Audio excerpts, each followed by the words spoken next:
Hello, and welcome back to the Review of Death, the Doctor Who podcast. Hello, everybody. Thank you for joining us. Billy, how you doing, mate? I'm all right, thank you very much, bud. Nice to see you. Hello, everybody. Welcome to a special live stream where we get to talk about... Special live rod. A special live rod. We all like a bit of surprise rod. And yeah, we're going to be talking about Rose today. Again! Because...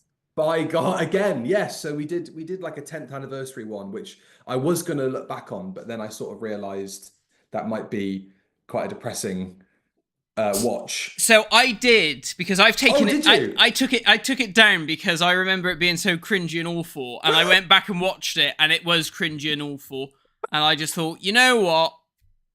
It's bad. It's really bad. I think we start off all right, and then we just descend into the pools of madness. But are we just doing all woe is me, is it? Yeah, a little bit. I just couldn't get there. I mean, I just thought, oh, who's listening to these two silly twats talking about this rubbish? But yeah, it is of course the start of the meme, the Auton with a knob out. That is that where it started? That's where it came from. Yeah, you come out with Matt is a loud boy.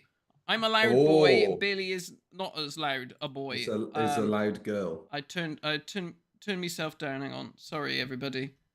I've just got I've just got a loud gob. That's all. There we go. It's the Italian in him. It is. Yeah. Yeah. So because that's interesting. Because I was thinking about going back and watching it, and then I sort of thought better of it because and especially getting towards the end of this episode, having written all my notes for it, I sort of thought, I wonder what the fuck we were complaining about. Yeah, that's what I thought. What was our problem? I don't know. I think we were just being totally arsey for no real reason. Well, that was the style at the time on on YouTube, wasn't it? Really, yeah. And I think it does go to show that we all have phases, and we come in and out of the whole it's rubbish, and actually it isn't. But maybe is that to get morose and arsey again? Is that by comparison to what we're watching Doctor Who wise at the moment?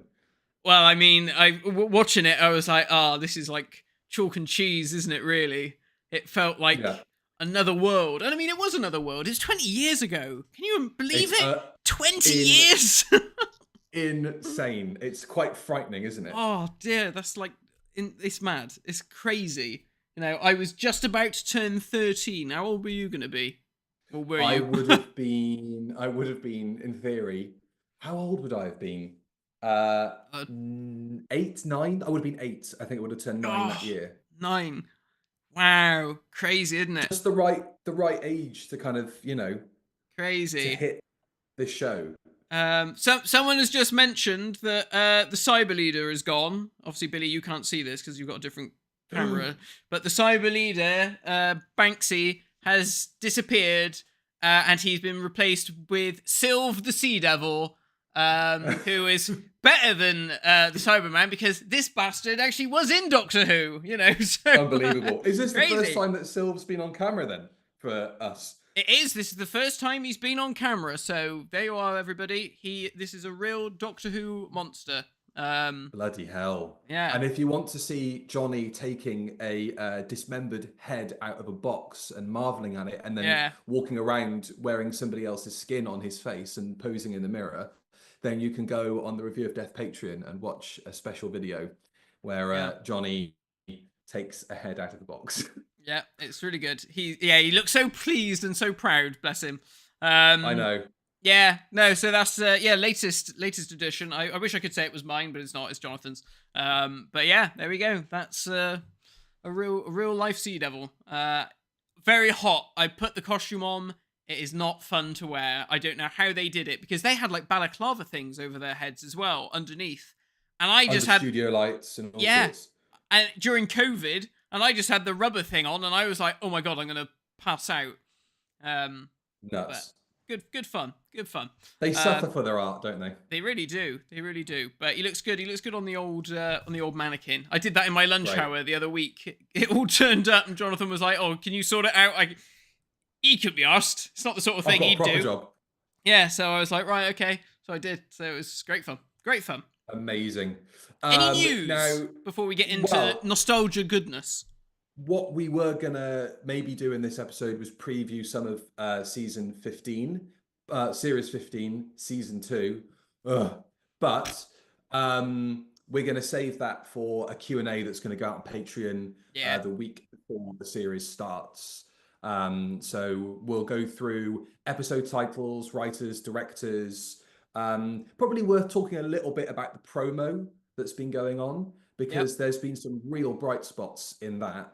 Yeah. Obviously, I'm not privy to BBC One continuity being, 20,000 miles away from home, but I am seeing some fantastic teasers for the new series where the Doctor and Belinda blunder into different BBC TV shows. Yeah. Now, what do you think? Is this all a veiled disguise for the rumored Doctor Who's going to find out he's in a TV show? Definitely. Do you think that's the case? I think if it wasn't for the fact that they were in established TV programs, and the glitching that we've seen in the trailers, and the fact that Mrs. Flood is going to be in it all the way through, because Russell loves to retread old ground, and now we're doing stuff that happened not even a year ago, with an old lady appearing in every single episode of the show. But yes, I think that if it doesn't tie in there somewhere, I would be shocked. I'd be very surprised. Sorry, I'm being told I'm loud.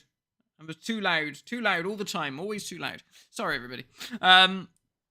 Yeah, I mean, I've been enjoying those idents. I don't know if maybe we're reading too much into it and thinking that I got it. What else are we here for? Yeah, I mean, I think if Doctor Who ends up doing the we're in a TV show, I think that's like the real jump the shark moment, like Red Dwarf did it, the League of Gentlemen did it. It's like, that's when you've become sort of creatively bankrupt, I think, when you start doing that old shit. But who knows? Maybe if they do it, they'll put an interesting spin on it.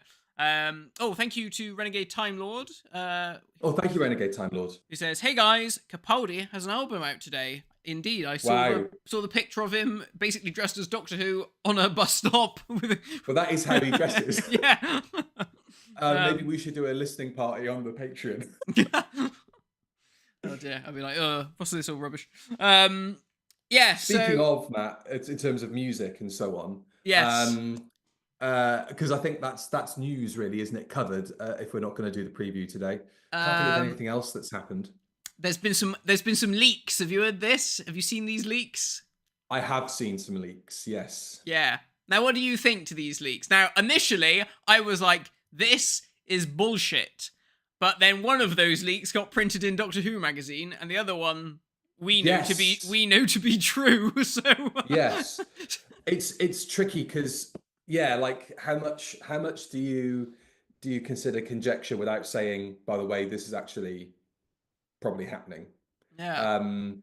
I would say, and this is public information. If you go out and look, if you look hard enough, if you look between the cracks, folks. Yeah. Shooty has stopped accepting collab requests on Instagram, although he is obviously posting stories which vanished after 24 hours. Right. But yeah, I think as part of the preview for this season, I think we should probably do a section of who should be the 16th Doctor. I think we should start that rumor mill going. I saw David Burgess is in the chat. David, you might be updating the titles for us. That was such a bad idea. Doing that. But I thought we've got at least 3 or 4 years worth of content to get out of this title sequence before we have to go back to him. Dear. Well, I mean, the thing is, we don't know what's going to happen next. So, for all we know, we could be left on a cliffhanger, so he could be the incumbent Doctor, even if he's partway through regenerating for at least another year or two. Or maybe we'll just put like a silhouetted head with a question mark in the middle of it at the end. Yeah, maybe. And then have to do another one when it gets past. The rumors were interesting. But always take leaks with you got to take it with a pinch of salt. Yeah. Not only because the leaks themselves might be nonsense, but even if there is a grain of truth in there, usually it's regurgitated like 15 times down the line, and the way that stuff changes, or the way that people explain leaks in context, actually kind of don't have any bearing on reality or whatever. Yeah. Oh, Vince just put a third David Tennant. That's probably more likely. I think that is probably pretty likely. Yeah. I think the fact that we as fans, and like even the general public, like people at work, have turned around to me and said, "So hang on a minute, if David Tennant's just hanging around in his back garden, does that just mean he can come back whenever? Are they just going to bring him back when things don't go well?" I'm sure the BBC have already been like, "Get Tennant on the phone." I saw that he was doing signings recently, and I never tend to kind of look into that sort of stuff too deeply. But every time I see a photo of him at a convention now, I am keeping an eye on his hair to see if he's going back into, spiky haired mode. Yeah, how much gel would he require to get that to optimum length? Annoyingly, he's obviously bleached it for a role lately. So unless the new Doctor has frosted tips, which I'd be for, I would be anything goes. I think that's all the news, Matt. What do you think? I can't think of anything else. I think so. I think that's everything. A few people were asking, where can I find the leaks? Reddit. Yeah, go on Reddit. They'll have them. Yeah. So, shall we dive into it? Go back in time 20 years, which I hate saying. Years. I hate saying. It seems mad. I was thinking this the other day, and I got to say, I watched Rose, and I went down a rabbit hole of nostalgia, because I also watched Doctor Who Confidential for Rose, and I also watched the TARDIS one, and I wanted to watch the Dalek one as well, but bloody hell, this is the most research that Matt's done for a podcast ever. I know. I did that. I went on YouTube and I was looking at bits of Newsnight and bits of old BBC reports, because I just wanted to sort of remind myself, like, what was the buzz like around Doctor Who coming back, and there was, but it was interesting, because although there was a buzz of like, oh, remember that old program you used to watch? Well, it's coming back. But it was always such a British thing. It was always tinged with, will it be good or will it be a pile of shit like it used to be? Well, tune in on Saturday and we'll all find out, sort of thing. And I was like, brilliant, love it. So no, it was nice to go back and just sort of, just immerse myself in that sort of bubble of time. But it was interesting watching the Doctor Who Confidentials. I, for the life of me, could not remember that they put in so much classic Doctor Who stuff. It was littered with it. There was clips all the time of old Doctor Who, and obviously they've got Sylve on there, and Colin, and Peter, and Tom. Yeah. They're all doing little bits. And I was amazed that there was just all these clips from old Doctor Who. And I was watching it and I was like, well, I mean, like, for you and I, who were already Doctor Who fans, this was great fun just seeing old Doctor Who on the telly. But this is one for people listening, if you want to leave a comment in the chat. If new Doctor Who, if 2005 Doctor Who was your introduction to Doctor Who, and then you tuned in to see Doctor Who Confidential, what was your feelings about, like, seeing classic Doctor Who clips? Like, were you like, what's this old shit? Or were you interested? I'm fascinated, because it obviously feels very much like Doctor Who Confidential was sort of for the fans, but also getting new people involved. So I'm just interested to see what people made of seeing all that old stuff, because I just remember it being sort of quite devoid of that kind of thing, but clearly it wasn't. So the memory that's cheats. Our memory, I suppose, because like, all the talk about it has always been, there's like a cut-off point. We're not going to talk about classic Doctor Who. It took until the third series for us to get a clip of an old, like the kind of in the journal equivalent of all the old faces and stuff. Rob Peters, thank you very much for the super chat. Can we talk about how the TARDIS hopping from one time vortex tunnel to another, blue to red, in the 2000s title sequence still gives me goosebumps. We are firmly in the 2000s with that kind of Matrix fucking bullet time slow motion. It's cool thing. Though. It's so cool. It's very cool. Yeah. Really good. Yeah. I guess, you know, it's different for a ancillary show, you know, Yeah, for like a fact end program to kind of go back and just remind people, hey, there's a weight of yeah, history to this program. And I guess without saying too much in the show itself, because really the only elements that are retained is regeneration, because obviously there's a reference to the Doctor's new face, the sonic screwdriver, yeah, and Time Lord is mentioned, yeah. and the TARDIS, and that's kind of it, really. Did you So say it's Sonic nice to Screwdriver? know there is a Sonic. Yeah, there's a Sonic. I think I said Sonic. Autons? Autons, yes. So there's obviously Yeah. bits in there, and I think I read that Russell's pitch said, you know, we'll only take the good bits from classic Doctor Who, so it's not going to be saturated in baggage from Yeah. the past, like, I don't know, halfway through your Now. finale stopping to watch an old episode of Doctor Yeah. Who. Let's go further Do you down know what? the I was nostalgia. thinking that when I was watching this, I was like, God, could you imagine? And I was like watching all the interviews with Russell, and I was like, God, I would love to take that man and Yeah. bring him to now and meet himself and see what's on the telly now. I just wonder what he'd think. What are you doing? What are you doing? Let's go further down the nostalgia time tunnel. I have got Yeah. for you, Matt, Oh, because we're going to get to great. Rose in a minute. I have got for you Yes. the entire TV listings for BBC One for the day leading up to Rose Okay. airing. I've also got for you a little what was popular when Right. thing, which, you know, I'm hoping that you'll be able to know the answer to some of these, because I know, you know, popular music from now is a struggle, let alone from 2005. I was gonna say So it hasn't changed. we'll see what we can do. Yeah. Right, so BBC One started at 6 in the morning with a raft of kids' TV. Yeah. From the Thimbles, Story Makers with Danny John Jules. So, you know, Doctor Who Yeah. fans and sci-fi fans in general have got a little bit of something worth waking up for at 6 in the morning. Arthur, Oh Astro yeah. Boy, Tom and Jerry Kids, Oh yeah. Tasmania, Yeah. the Scooby, Scrappy, and Yabadoo show. No Oh idea. yeah. There are going to be some people in the comments going, "Oh my god, my favorite." I got absolutely no memory of most of these. Really? Um, My God.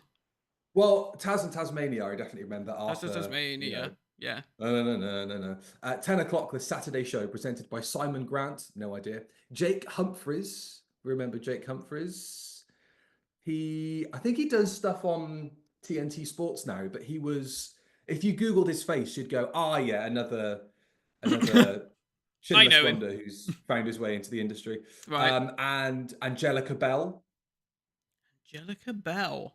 Oh my What's God, that? no. Okay, we are from different generations then, because straight away I was like, Who's I remember Angelica Angelica Bell? Bell. Oh wait, the Uh, TV presenter. yeah, yeah. Yeah. Sorry, I thought you meant a Um, TV show, and I was like, I don't know this.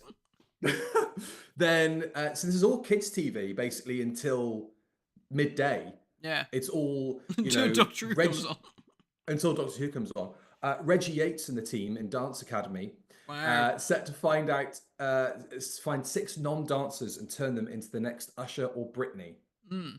Again, dating it wonderfully and casting a very, very high ceiling for those young children who are going to crash and burn on national television. 11 o'clock, Top of the Pops Saturday with music from Natalie Imbruglia, Yeah. Lamar, The Faders, Stereophonics, while Mel C and Rachel Stevens visit one lucky viewer.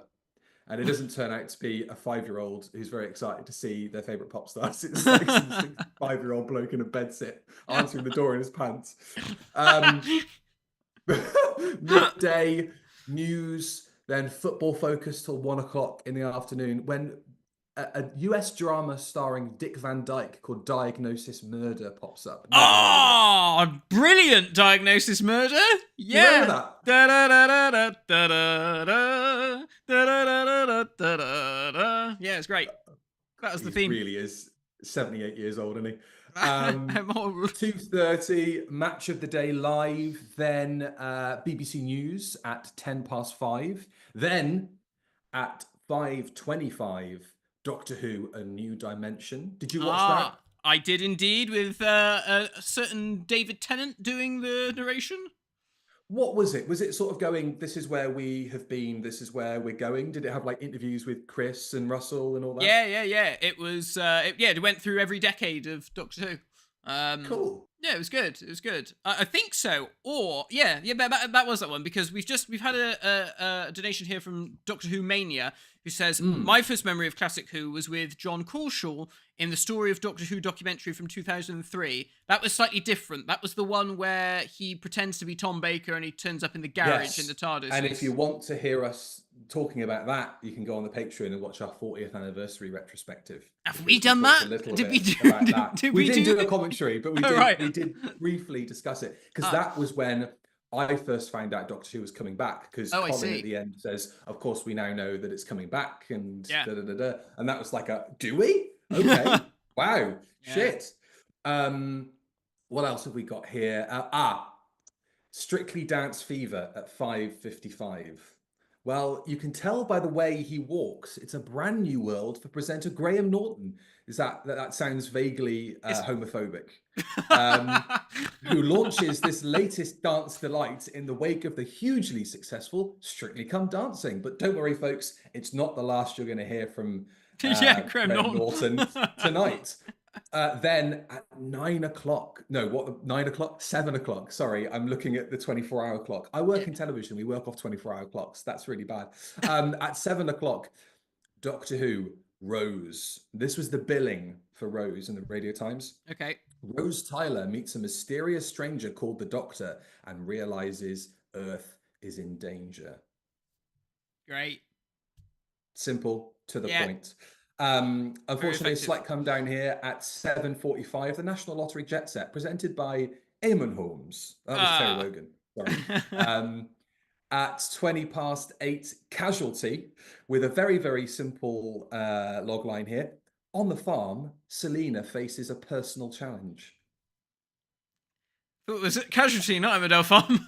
Yeah, I can only assume she's got her arm up a cow's arse and can't get it out. How did she call for the ambulance? That's what I want to know.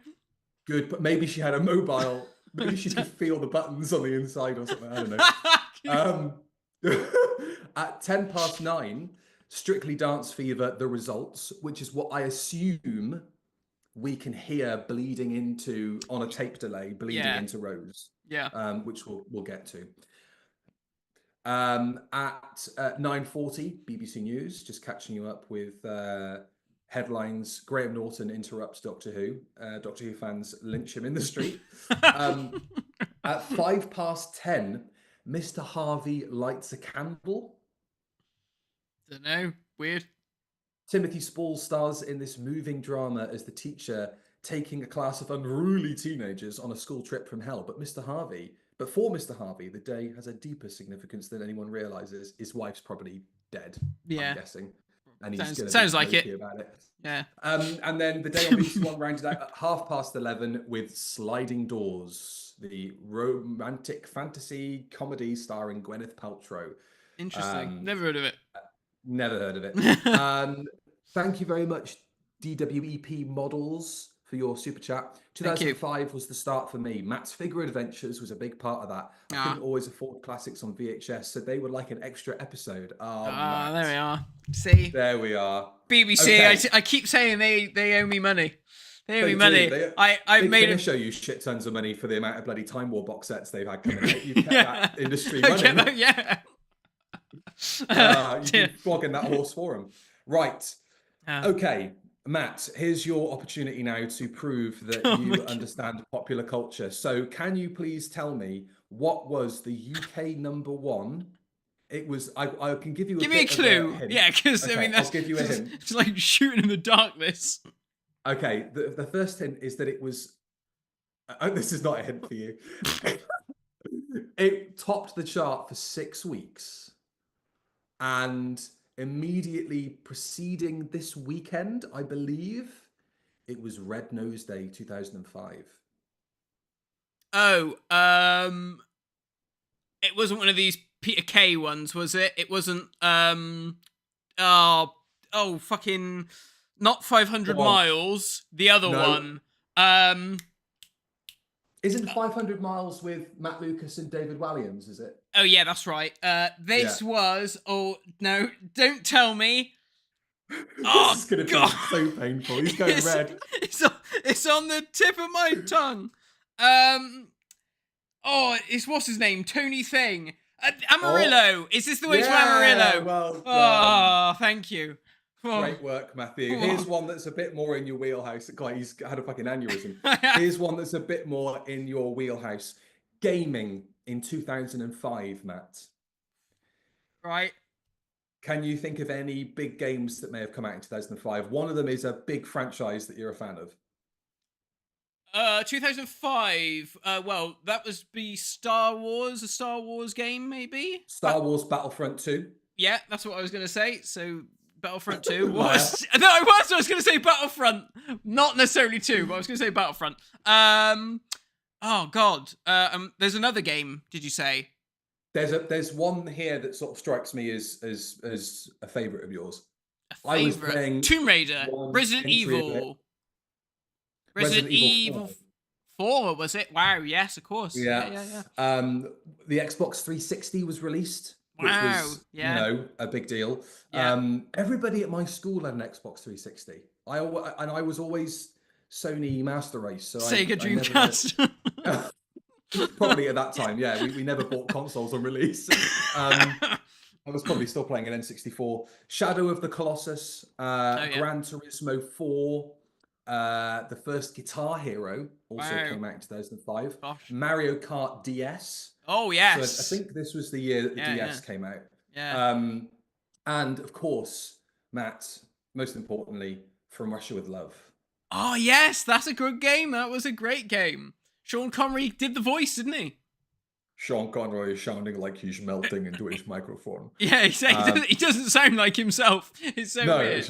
It's so weird. Sean, can we just say this is not insurmountable? Is she not insurmountable? Okay, that'll do. It's a bit like, what's his name? Oh, look what they've done to my son. What's his name? Godfather.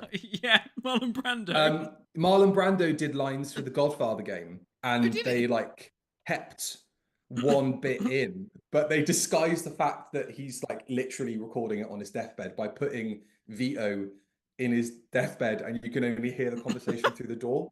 God. So he sounds like super muffled and super out of it. Why? Why did he do this? I don't know. Oh my God. Yeah. Well, there we go. Shall I give you a? So I'm guessing then, if the DS Mario Kart came out, I'm guessing that this was the year the DS itself came out, or maybe it came out the year before. I assume so, because Nintendogs was also on the list, and I remember having Nintendogs. Yeah. I'll tell you a little secret now. Tell everyone a little secret. We will get to Doctor Who at some point this evening. But, so, for my birthday, which was 4 days after Rose aired, I wanted DS. Well, if it was the year that the DS came out, if it was the year before. But anyway, when the DS came out, that was my birthday present. I was like, I want a Nintendo DS. And it came to the house and everything, and it was, hidden away so I wouldn't, see it or play with it until the day. But me and my brother, we were sneaky buggers. We used to do this all the time. And we knew where Mum hid the presents, so we went into her wardrobe when she wasn't around, found the key, unlocked it, got the DS out, unboxed it, put the game in, played the game for 20 minutes, half an hour, and then thought, well, shit, Mum will be home in a bit. Put it back in the box. She never had a clue. So terrible. Awful children. That is so cruel. Yeah. Oh, dear. Jonathan did it. Jonathan did it 1 year at Christmas because he was getting 2 games. He was getting a Star Wars game and Tomb Raider. And he was in a real quandary. He was like, shit, I can't play both at the same time over Christmas, but I really want to focus on Tomb Raider. So what he did was he took the Star Wars game. It was a sequel to it might have been Battlefront 2, actually. Oh, yeah. And he got the game, took the disc out, and swapped it with the Battlefront first game. So when Mum came to wrap it at Christmas, she didn't realise. And so Jonathan had been playing Star Wars Battlefront 2 for weeks up until Christmas. And one evening I came into my brother's room and Dad was on the PlayStation 2 playing the game, and he didn't even fucking realise it was the new game for Christmas. See your mother wandering into the front room and go, these graphics are a bit shitter than then they, the other one. Oh dear. Yeah, we were terrible. We were, terrible. Someone just put 500 IQ moment. Yeah. See. That is very, very smart. Yeah, I remember Dad being like, "How do I do this, Matt?" And like, my blood ran cold, thinking, "Oh my god, this is it!" Like he was going to notice. We've been rumbled, and he didn't have a clue. Bless his heart. Oh dear, he was not pleased when we told him months later. But I'm not surprised, you evil children. Yeah. We're not going to spend an hour dissecting how all of this came to be, but let's just thank Russell T, Lorraine Heggessy, Jane Tranter, Phil Collinson, Julie Gardner, Mal Young for bringing back our favourite show. Because I was doing a little bit of research into kind of how it all happened. Yeah. And I read that Russell's pitch, which I think actually this was the 2003 pitch that he did alongside Gareth Roberts and Clayton Hickman. Yeah. Was competing with one from Matthew Graham of Life on Mars. Oh, really? And Dan Friedman of Death Comes to Time. That's the only credit I can find for Dan Friedman. Right, okay. Graham's was kind of more gothic, I guess, sort of Philip Hinchcliffe influenced, and Friedman's was a bit heavier on the fantasy. On the Doctor's casting, Hugh Grant and Rowan Atkinson were approached, which went nowhere. Right. Alan Davis was in contention alongside Eccleston. Bill Nye declined the role. Okay. And then Eccleston emailed Russell asking to be considered and got the job because he was on the shortlist. Anyway. Okay.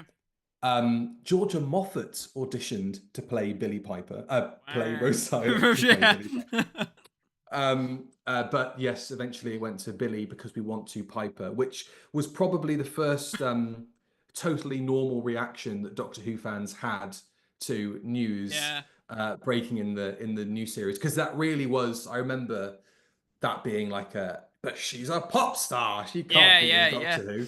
Yeah, I remember it she well. Fucking proved everyone wrong. Yeah, in the biggest way possible. Fair play to her. I mean, she's a better actress than she was a pop star. Let's be honest.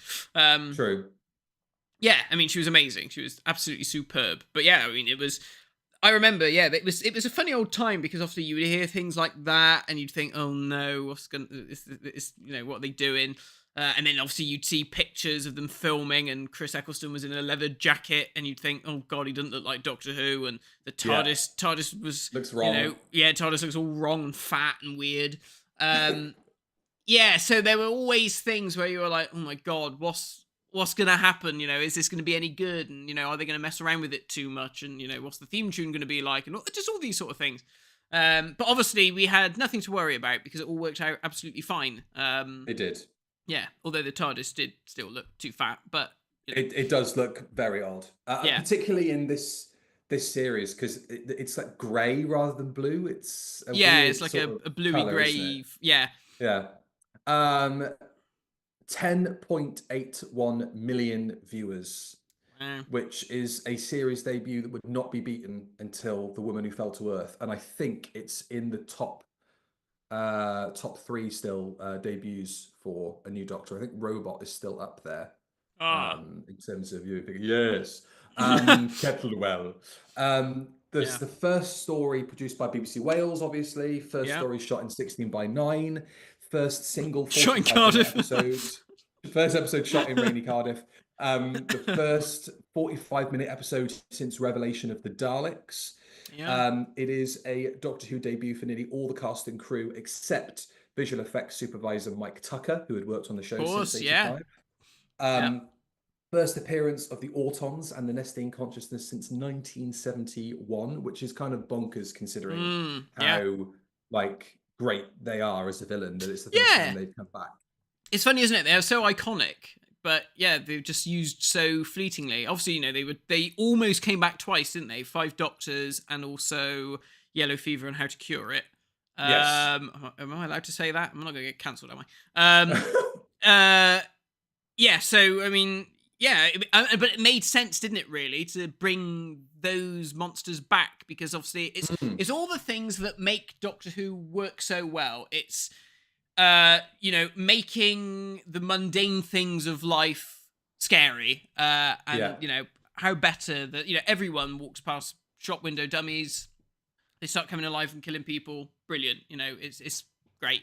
And they look so good. They did a really good job with the Autons in this. I remember at the Mm. time thinking, oh wow, they actually do look like proper mannequins. It's not just a generic, blank And some of face. them look quite different, particularly Yeah, in the opening, in the introductory scene to the Autons. That like some of them have got like totally like plain faces with no yeah, features on them, and yeah, some of them have got arms missing. One's got a knob out, yeah. obviously, as we know.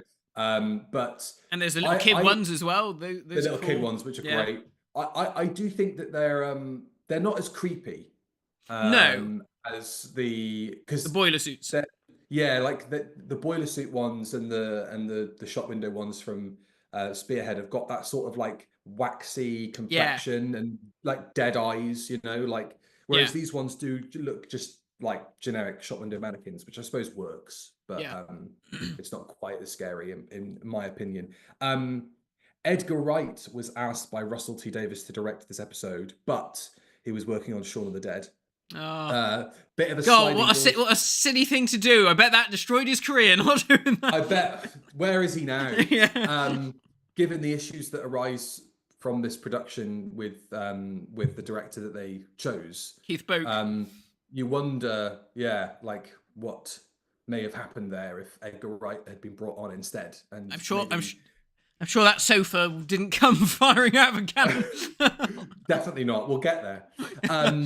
A big one before we get into this. Yeah. A preview copy of this episode was leaked Yes. 3 weeks before broadcast by apparently an employee at a third-party company based in Canada. Because one of the things with this, at least this first series, I don't know about series two, and I believe the first series of Torchwood as well, is that the Canadian Broadcasting Corporation receive an on-screen credit Right. at the end of the episodes because they contributed development funds. So Right. although they didn't have a co-production position in the same way that like Disney has, where they have input into the creative, Yeah. the Canadian Broadcasting Corporation was given an on-screen credit because they kind of put seed money into the series. Right. But I was reading a little bit more about the leak, and there's this guy called Asa Bailey who worked for a viral marketing agency, Right. and he believes that the BBC leaked it on purpose Oh. because he had a meeting with people at the BBC, and at one point in a meeting suggested, leaking stuff kind of generates the cool factor, it gets people talking about it, and da da da da. And then, oddly, weeks It got later, leaked. it leaks. So he believes that it's not, because also the BBC never pressed charges against the individual that apparently leaked it. Right. Okay. So, it's worth bearing that in mind. Now, that was the version of the episode that I watched when I was making my notes. Really? Ah, And the only interesting. differences are there's no next time trailer, which I Okay. think actually works really nicely because Yeah. they only put the next time trailer in, and it subsequently obviously becomes a hallmark of new Doctor Who. But they only put it in because the episode was underrunning. No, did they? Yeah. Ah, yeah, things never Um, change. I know. And also the scene leading up to the turn of the earth, that whole walk and talk was also extended because it was found the episode was underrunning. So a Ah, lot of that stuff with the Doctor and Rose walking through the council estate was sort of tacked on afterwards. Um, and that is why the next time trailer for the end of the world is weirdly longer right. than the other next time trailers because it Okay. sort of outstays its welcome a little bit. You can hear the theme tune sort of moving in Yes. the Yeah. background. I noticed that the other day when I watched it. I was Um, like, this seems a bit weird. yeah. And the only other difference is that although the new title sequence is used, it's the Delia theme over the top of it. Ah. And it's like I can't remember what year it came out, but it's a stereo mix that Mark Ayres did Okay. of the Yeah. Delia theme. Yeah. And it doesn't really work. No. Because I think the problem is the title sequence is so kinetic and it's so action packed and it's so full. Yeah. It's different for like the kind of 2D slit scan thing. Yeah. But this one is so dynamic and it moves so much that it kind of feels empty hearing the Delia theme underneath it. Yeah. But what does work really nicely, in my opinion, is the end credits, using it for the end credits, because you get Rose running into the TARDIS to the randadan, randadan, and then it cuts to the, and that's really nice. There's no screechy sting at the start, Yeah. and then when it cuts straight to the credits, it does actually go like, the adventure begins, which I get why the next time is there, but this edit I think works quite nicely. Interesting. Oh, that's cool. I've never seen it. I've never seen it. It's worth checking out just for the top and tail. There's nothing in the middle that's different. Are all the visual effects in there as well? Yes. Yeah. That's all that. Okay. It's a legit preview copy. There's no, watermark or time code or anything. It is as the episode would have been. I also did watch an on the night off-air recording, just so I could hear Graham Norton. We'll come to him in a minute. So let's talk about the title sequence of the theme tune. What did you think when it first popped up? Because I remember sitting there at a plate of old El Paso nachos in front of me. Dad was leaving to go out for a gig, and I think he might have probably been a bit late leaving because he was sort of stood in the doorway, watching the titles, and then watched, I think, the camera plunge down into the earth, and then had to leave. Yeah. What do you remember that moment? So I was thinking about this. I mean, obviously we'd had all the different trailers, didn't we? We'd had the one but even before that, we had the New Year's one, didn't we? Which was that shot of the Earth, and I'm the Doctor, by the way. Yeah, the what's your name? Yeah, the countdown. And that had the old Delia Derbyshire, Tom Baker music over the top, which is now no longer on YouTube. I searched high and low, and it's been removed from YouTube. It's just the version on the DVD that's got no music. Bullshit. Coming to a collection set near you. Yeah, hopefully. So that was sad. That depressed me. And that's another thing, just slightly different tangent. Because they've named the new Series 1 with Juicy, all I could find was all this stuff. It was like, for God's sake, I want. It was Chris hard looking for Eccleston. stuff. Yeah, it's like, never used to have this problem.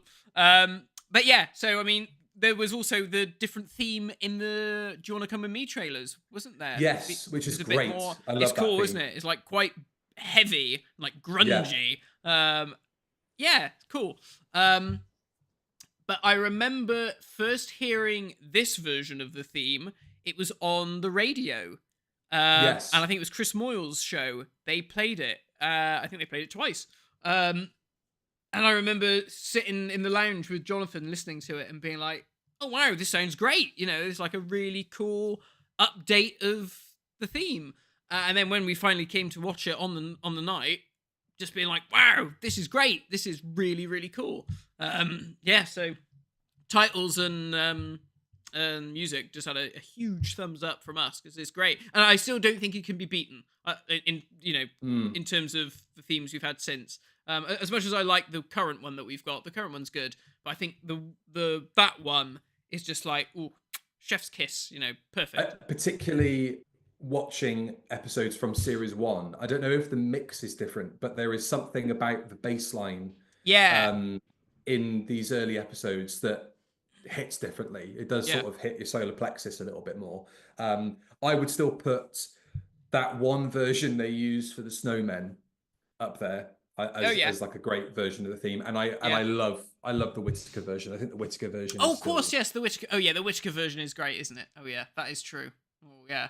And what do we think of the logo as well? Because that really, I mean, the BBC got death threats over it, but it of really, course. of course they did.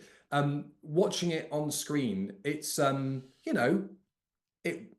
it's functional. Yeah. But I can't quite work out. Was putting text into lozenges like a good? Was it a design thing back in 2005? It's weird, isn't it? Obviously, they update it, don't they, to make it look more like the logo that's on the Yeah, they merchandise. very awkwardly paste that Yeah. over the top of the other one. You can still see the chrome of the Yeah. Series 1 poking over the top. Yeah. And it does look better, I think, with the flat version on top. Yeah, I've never been like a huge fan of that logo, but I gotta say, watching the old stuff, it was nostalgic because it just reminded me of like seeing all the merchandise and things that had that logo on it and being like, wow, Doctor Who's back. Like, never in our wildest dreams did we ever think this was going to happen. And I think this is something I was thinking when I was watching it. It's like you and I in particular were quite lucky because I mean, I imagine a lot of the people who are watching at the moment probably this was their introduction to Doctor Who and may not have even had any inclination as to what Doctor Who was before going in. But you and I and others were sort of lucky to be at the age that we were at. We were kids and we had new Doctor Who and we knew what it was, so we had like an extra level of excitement for it and anticipation that I guess a lot of kids didn't. It was just this thing that their mums and dads said, I used to watch this when I was a kid, you might enjoy it, sit your ass in front of the telly for 45 minutes and shut up.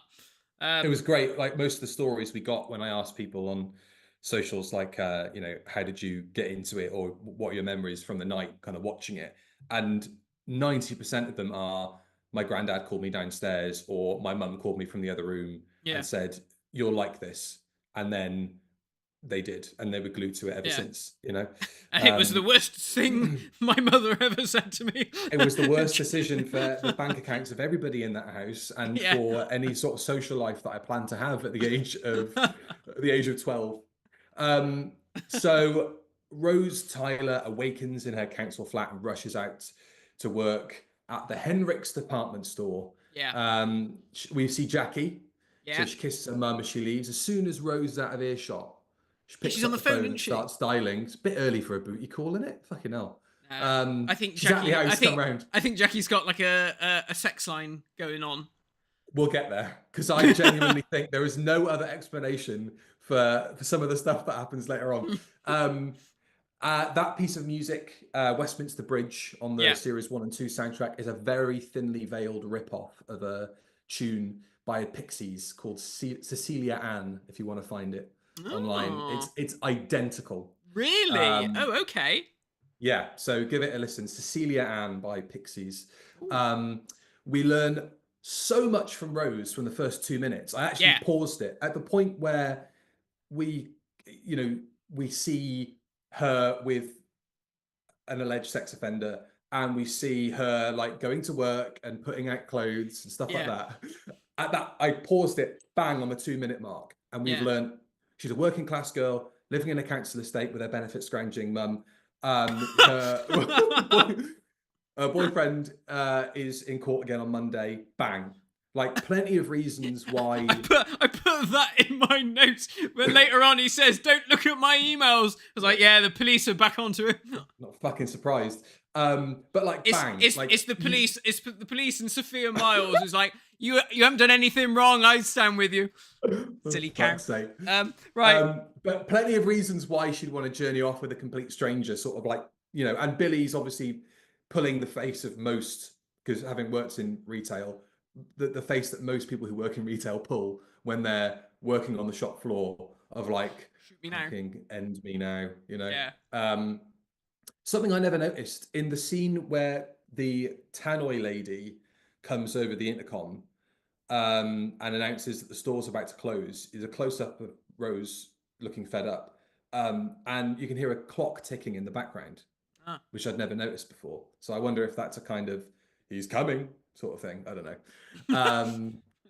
So Rose goes down to the basement. We get the long-awaited debut of the lift shaft shot, which will be reused a lot in early years of New Who. My top 3 notes are the music, the style, the lift. It's all there. Everything that would make this show a success is there in the first 2 minutes. Who'd have thought that bit of B-roll would go on to be used so fucking much? There's a lift. I got some B-roll for that. Don't worry. Don't worry. We're all good. We'll just tint it a little bit so people can't tell the difference. Yeah. Oh So dear. she's looking for Wilson, the chief electrician, so she can hand over some lottery winnings. Why does Wilson's office have the initial CEO over the door? Did you see that? No, I Chief didn't. electrical officer, is it? Or Guess so. that would make sense. But I Googled it and I can't find an official job title that is that. No. So I don't know. Maybe he's got ideas above his station. Who knows? Maybe, yeah. I work with plenty of people in retail who are like chief regional officer, assistant to the chief regional Yeah, officer, yeah. sort of fucking thing. That whole thing, yeah. Oh Um, dear. heralded by clanging and the pitter patter of rubber feet and some eerie whispers, which I'd never really noticed Yeah. before, but you can hear some weird whispers in the background. Yeah. We get our first glimpse of the Autons in a very creepy scene, but it's not the only eerie noise that we heard on the original broadcast. So, as we mentioned before, Graham Norton they've just finished the live show for Strictly Dance Fever. Yeah. And they're about to tape, which will go out on tape delay, the results show, which goes out after the National Lottery, I think. So as Rose walks into the room, there's a huge round of applause from the studio audience, which is a bit like the Autons are back. And I definitely remember watching it at home and going, Doctor Who doesn't have a fucking laughter track now, does it? What is going on? It's really weirdly timed. It really, is, yeah. Oddly timed. I remember at the time being like, wait, what's this? Like, Yeah. what's all these weird sounds? It's like, what? And I was like, So that strange. sounds like Graham Norton. But then it's very quickly faded down. Yeah. And then about 90 seconds later, Graham Norton starts talking to a floor manager where he's supposed to be in the studio. Yeah. But then it kind of keeps flitting in and out. And then eventually he asks somebody, am I here? Am I supposed to be stood here? That kind of thing. Yeah. And, I work in live broadcasting. I have absolutely no clue how that bled into the studio, how that bled into the feed. Yeah. No clue how that could have happened. Unless they were playing the episode out of the gallery that was putting out. But that seems like a very weird thing to do, rather than play it out of the main like MCR control room at Television Centre or wherever they play their stuff out of. Not a clue how that happened, but great that the Rose novelization retcons that and puts it into the real world. Does it really? I think that there's some reference to a radio being on in the background, and Rose can hear an Irish comedian talking in the background. Excellent. So, well done, Russell. That is a gap that you can fill, and we're happy with. Yeah. We'll leave it there. Do you think if we get a Doctor Who The Collection Series 1, do you think that version will be on there, that we can listen to it with or without Graham Norton's interruption? I was thinking this the other day. I think that should be an alternate track. Yeah, should be, shouldn't it? An ultimate broadcast version. Yeah, the broadcast version, but don't tell anybody that it's on there. Just like flick through and go, there's another commentary track on here, and then that just pops up out of nowhere. Yeah. Anyway, Autons, great introductory villain, as we sort of said earlier. They look great. Back to basics. Like you said as well, it's that kind of Yeti on your toilet and Tooting Beck kind of enemy that you want to kind of scare people. Yeah. And I guess for Rose, it's not like a great big bloody green blob or anything too ridiculous. It's sinister enough that, this, could kind of happen in the real world. I mean, like, obviously she says, she attributes it to students, doesn't she? And you think, well, maybe, or like it could be a mad serial killer gang of loonies, who knows? But yeah, it's sort of plausible. And I think that's why it works. Now is probably the right time, while she's being menaced by half-naked plastic aliens in the basement of a department store, to say that Billie Piper is off the charts good. Yeah. In this part, she is playing it so straight, so sincerely. Yeah. And I think this was something that you were sort of talking about in the week, about playing it straight. Yeah. Like playing Doctor Who, like the weight of what's happening means something, rather than it being a bit of a wink nudge to the audience. Like, this is daft, this, isn't it? Yeah. And I feel like maybe because this is actually scary, or maybe this is the nostalgia sort of playing a part in me being scared of it as a kid. But it's quite a threatening sequence, isn't it? Yeah, Like with the eerie soundtrack, and obviously the Autons kind of coming out of the shadows and playing it so straight and so sincerely. I think, it just adds to, Doctor Who's not really scary anymore, and people kind of, the performances sort of camp it up a bit too much or don't play it straight enough. yeah, yeah. And it's good. I mean, like you said earlier on about how, we learned so much about Rose in the first 2 minutes. I paused it to see how long it was before the Autons turned up. 3 minutes in, Mm. and yeah, again, it's that thing, isn't it? It's almost like we have a point to prove here that all you people at home who are watching this are probably remembering Doctor Who being cheap and shit and not scary and all this kind of stuff. Well, let's sort of cross that out of the way Yeah. straight away and just be like, right, no, here we go. It is scary. Here's a threatening scene. And it works so well. It's great. Also, just to hammer the point home for Doctor Who fans that it is still Doctor Who, we get a chase through long corridors next, which is great. I do love when Rose is backed up against that corner and all the Autons are sort of like gathering up to finish her off. Yeah. Even ones that can't reach her put their arms up, like they're like, "I'm helping out, I'm still here, Yeah. I'm giving you a hand." And then the Doctor turns up. Yeah. What do we think of Christopher Eccleston's introduction? Oh, it's great, isn't it? It's perfect. Perfect introduction. And I think that's what worked so well, is that you have the Doctor, everything is obviously from Rose's perspective. He just appears, he's just this mysterious man. Yeah, it's great. It's brilliant. Chris is fantastic. Yeah, he's just got that sort of manic energy. He's brilliant. I mean, I was watching it, I was just thinking, God, it's such a shame we didn't get another series with him. I mean, obviously it all worked out fine because obviously David Tennant took the show into the stratosphere. But God, we were sort of robbed, weren't we, really, by not getting an extra season with him, because it would have just been nice to have seen what else he would have done with it. But he's got he was such brilliant. a gravity to him as like a proper thesp, like a proper actor. Yeah. But he's also not afraid of camping it up when it needs it, or giving that wink to the audience that everything's all right. He does that really well. Like you can see he's aware of the audience he's playing to, but then also I think he may have said stuff like this in interviews, like kids need it played straight to them. Like you can't sort of muck around. You've got to be serious, because to them this is real. And he strikes that balance perfectly, and better than most people sort of debuting in the parts. Either people are too goofy or they don't have enough of the levity. I guess with Capaldi there wasn't quite enough of that, winking and reassuring to the audience sort of thing. Obviously he's great with kids, and his Doctor morphs, but to get your dream actor at this moment in time to hit all of those notes out of the box, you couldn't really get better than Christopher Eccleston. No, not at all. Yeah, you couldn't think of, all those names you listed earlier on, and you sort of hear a few of them and think, oh yeah, they'd be a good Doctor Who. But it's like you can't imagine that scene or that series with another actor's face in the part, in that outfit and, with that swagger. He was great. He was just absolutely perfect. It's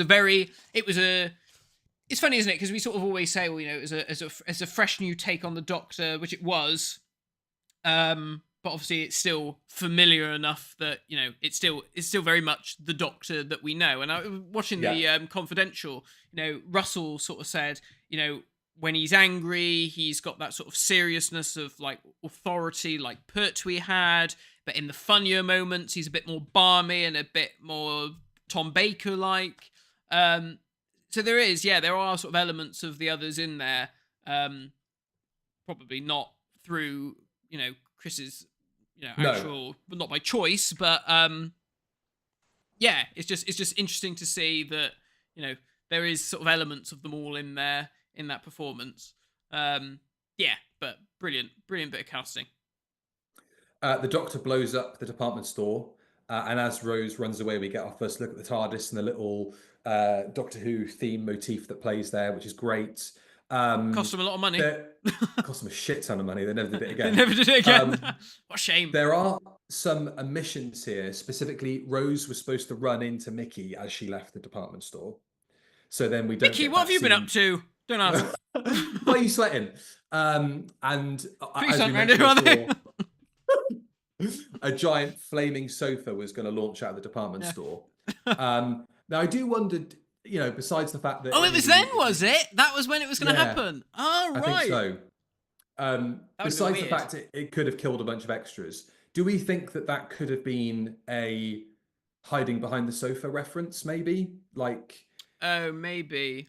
Do you know what I mean? Like kind of thinly veiled, like we're tearing up the rule book. It's not even safe to hide behind the sofa anymore. Yeah, because there's a few of those little nods in this episode, because obviously Clive's wife says, "Oh, she's asking about the Doctor, and she's a she." Yeah, it's like, ha, women don't like Doctor Who.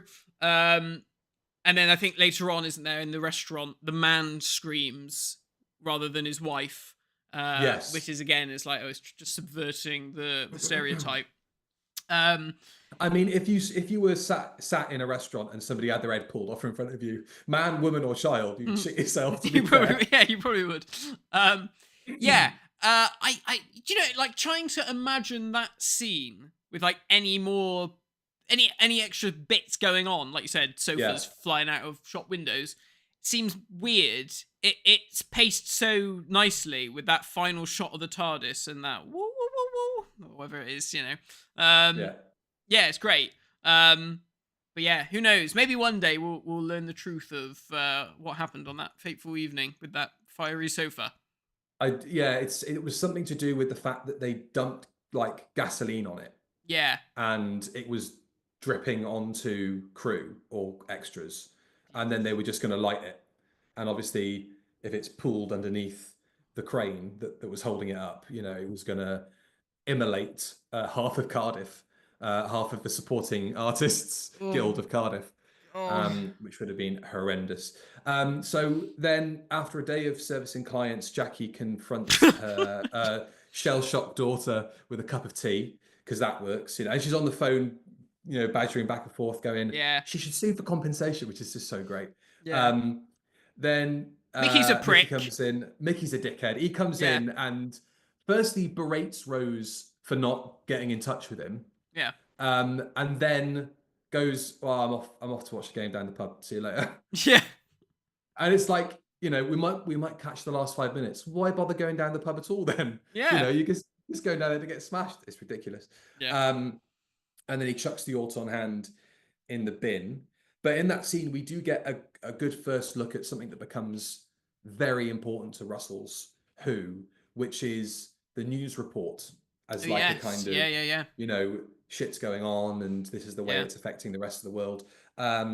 No Trinity Wells, sadly, but just what sounds like a Welshman trying to put on an English accent to me. It does a little bit, doesn't it? Yeah. Yeah. Then the Doctor turns up at the Tider's flat and is immediately solicited by Jackie. You cannot tell me, given the fact that she doesn't seem to go out and work. Yeah. And that by the end of the episode, she's on a spending spree, presumably to replace soiled items of clothing. You can't tell me that flat is not being used. It's like the fucking West's house. It's like Jackie's room with a red light out the front door. Jesus Christ. Oh dear. I bet she was busy when Rose went missing. Have you seen my new coffee table? Yeah. And the sports car outside? Yeah. Oh God. Yeah, it's a great scene though, isn't it? When she like you said, solicits the Doctor. But it's always weird because the Doctor, there's almost like a moment where you sort of think, oh, is he almost into this? When he's like, Definitely. yes, there is. And you're like, oh, hang on a minute. And then he's like, nah, actually, your bag. God. What was Jackie expecting? Was she just expecting this? I mean, I guess, like you said, it depends on the clientele that she's been dealing with. But did she just expect this man to just go, all right, love, and just unzip his flies and fucking leap across the room and mount her while her daughter's got the kettle on? it was 2005. 50 quid would have gone a long way back then. Yeah, it's true. Yeah, before the recession. So he farts around the living room, where we get an indication that this story is set immediately after his regeneration from the War Doctor, Yeah. which has obviously been immediately shit on by Big Finish. Yeah. And I think even Russell has contradicted that, sort of suggesting it's not straight away. Yeah. But I don't understand why you'd write the scene where he kind of looks at himself in the mirror for the first time. He sort of said, we always do that. We always go into mirrors and go, look at me eyes or look at me nose or whatever, like we're seeing it for the first time. It's like, pardon? No, we don't. Just seems like another one of those classic, but surely that's not what you meant though, Russell. Like, why are you faffing with your own history here? It's very odd. I mean, it does seem mad, because obviously, you know, you'd think at some point the Doctor would have gone, oh, I probably should have a look at what I look like. You know, when I got my clothes out of the TARDIS wardrobe, I was just like, oh, I can't look at myself in the mirror. Yeah, exactly. I'll put this leather jacket on, and that's it. It is bizarre, but I guess it's a nice nod to the knowing audience that, okay, his face has changed. And at the time, who had he regenerated from, Billy? Had he regenerated from Paul McGann, or had he regenerated from Sylvester McCoy? You know, was Paul McGann canon? This was a big question. Well, I think in DWM, Russell's already said that. He said Ninth Doctor, which immediately relegated Schalke to non-canonical status. So we'd assume that it was McGann. Oh, but that doesn't matter now, because he is canon, sort of. How? God knows. But I love that. It's not fun anymore. Now we're thinking about it too much. I love that bit where he's farting around with the Hello magazine and with the cards and stuff, because it's sort of, especially after like a intense action scene and a scary sequence in the sort of first 5 minutes. Yeah, it sort of reminds kids he's on their level. You know, he's not just an action hero with a leather jacket and a shaved head who's walking around with bombs. You know, he is like a daft fool. You know, which is lovely, and I think it's all of the elements that you need to know about the tone of Doctor Who is set up in those first 10 minutes so well. Yeah, like, you know, you get the measure of the program very, very, very quickly. Yeah, and it sort of hits all the relevant points for an audience to go, this is the kind of show that this is. You know, totally. Then the arm attacks. And I can only imagine, you know, because it wasn't in the first block, but, you know, it was early days for the cast going like, okay, this is the kind of show this is then. So I've got to now mimic being attacked by a rubber arm. Yeah. You know, rolling around the floor. Chris Eccleston might have taken acting cues from John Pertwee in the Gurning department when he's getting strangled initially. I was like, John Pertwee and Pierce Brosnan, they've got this similar sort of like gaggy thing going on. You know? John Pertwee was like, I've not been asked to be in this. My spirit will inhabit this young actor. He floats into the room like when he plays a vampire with his cape and controls Christopher Eccleston. No one does Gurning like me. Then they have that tacked on bit, which does feel like padding when you watch it back. And some of it is really weirdly framed. Some of it, like the camera like drifts off, like it's been shot in a hurry. You know, when they're walking down the stairs out into the... No, when they're walking through the garage, the area and around the side of the flat. Yes. There's like a couple of bits where the camera just sort of drifts away and you think, well, do you want to go back and do that again? It just looks a bit messy. But I guess if it was tacked on and added in a rush, then that's kind of understandable. Turn of the Earth. Yeah. What a scene. Yeah. Again, sort of after having the Doctor being a bit clownish. Yes. It's great to have him come back to, you know, no, I'm fucking all that, you know, and he's a big deal. Yeah.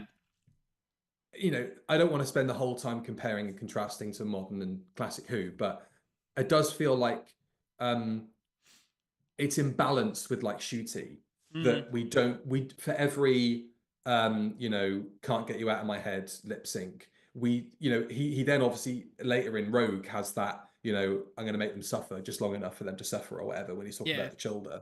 But it feels like on the whole, in the main, we don't get that flitting, that kind of between serious and comic.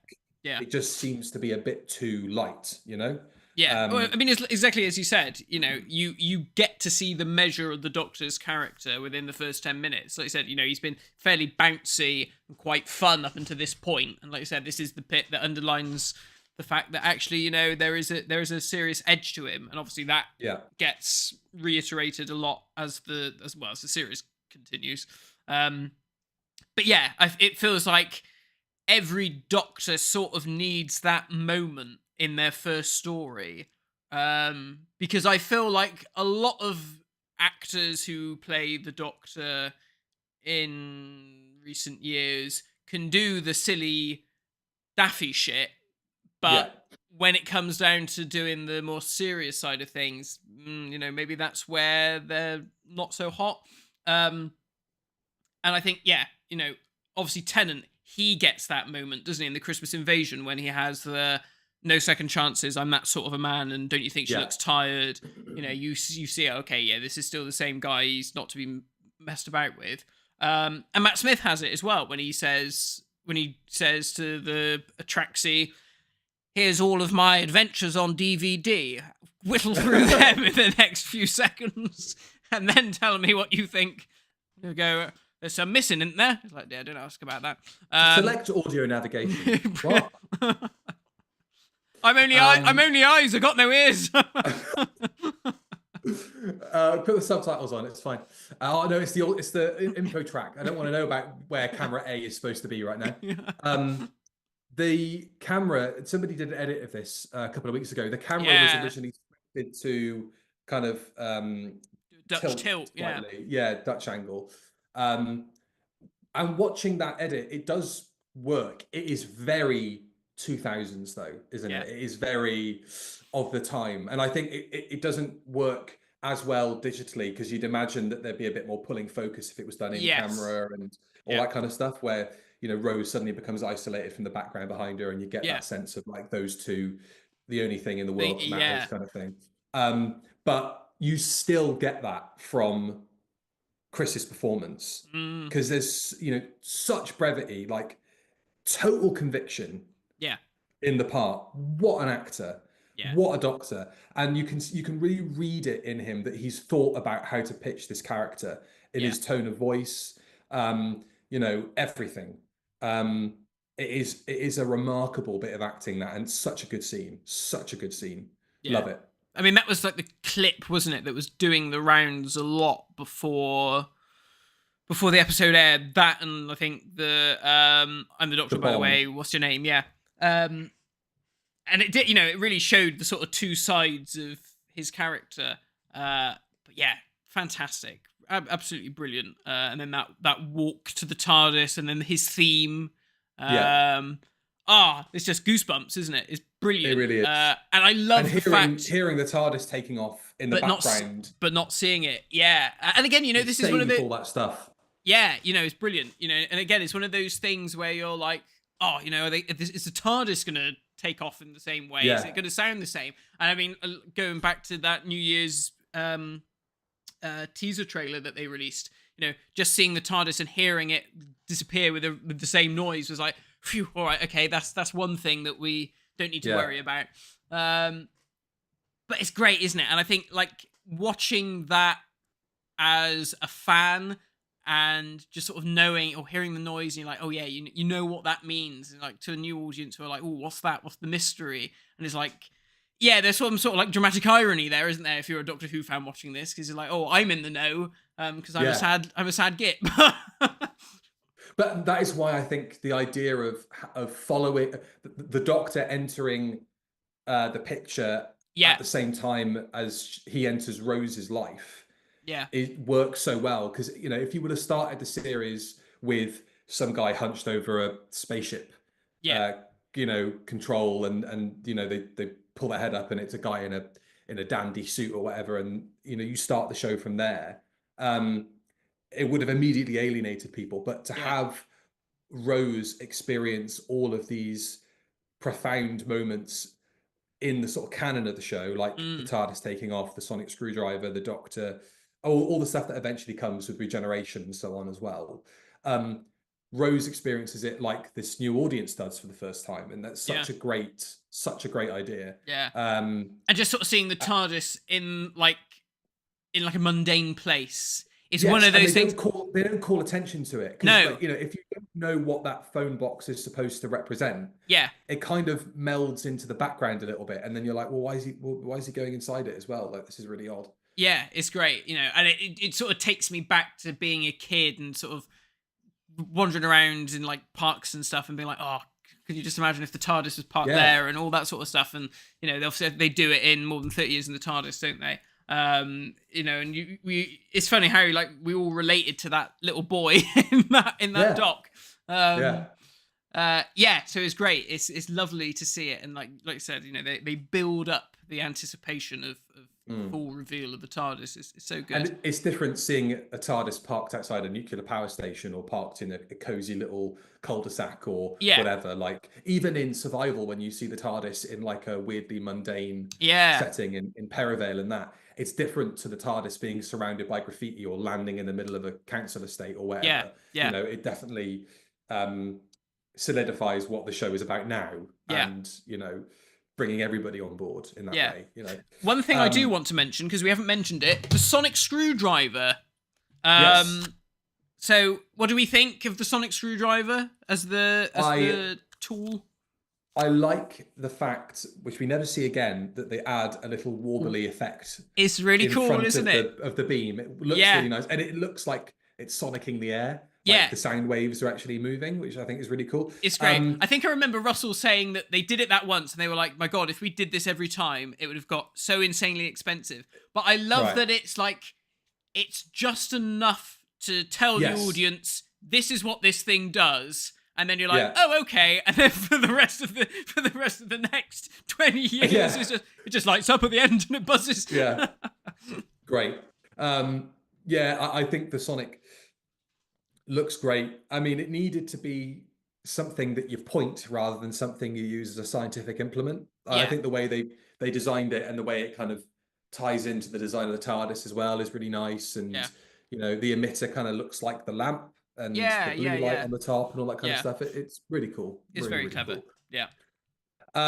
So Rose sadly doesn't uncover evidence on Mickey's hard drive, but does go on to Ask Jeeves and looks for various things to do with the Doctor, which again is like a very of the time thing. Yeah. And she goes to this internet lunatic's house. And Clive is a Doctor Who fan. Like he is definitely written in this to be a Doctor Who fan. No offense, everybody in the chat, he looks like a Doctor Who fan, probably smells like a Doctor Who fan. He's married. He can't be a Doctor Who fan. He's got a child. He's got a child. Yeah, he's had sex. He's got a shed which is full of Doctor Who stuff.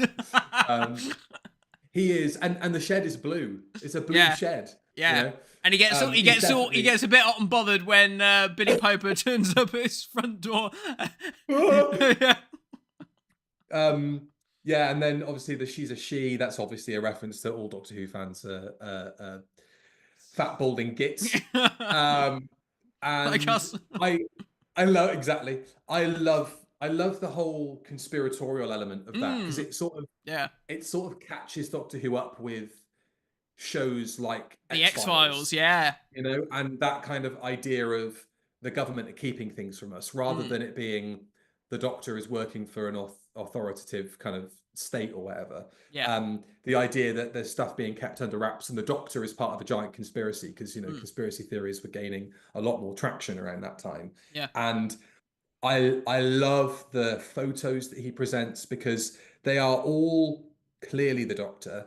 And you know that he's on to him, but also Mark Benton's performance and Billie Piper sort of being on the edge of believing him, but then he's a bit too enthusiastic. Like he's a bit too into it. That you go, he could actually be a nutcase, but of course we know that he's absolutely right.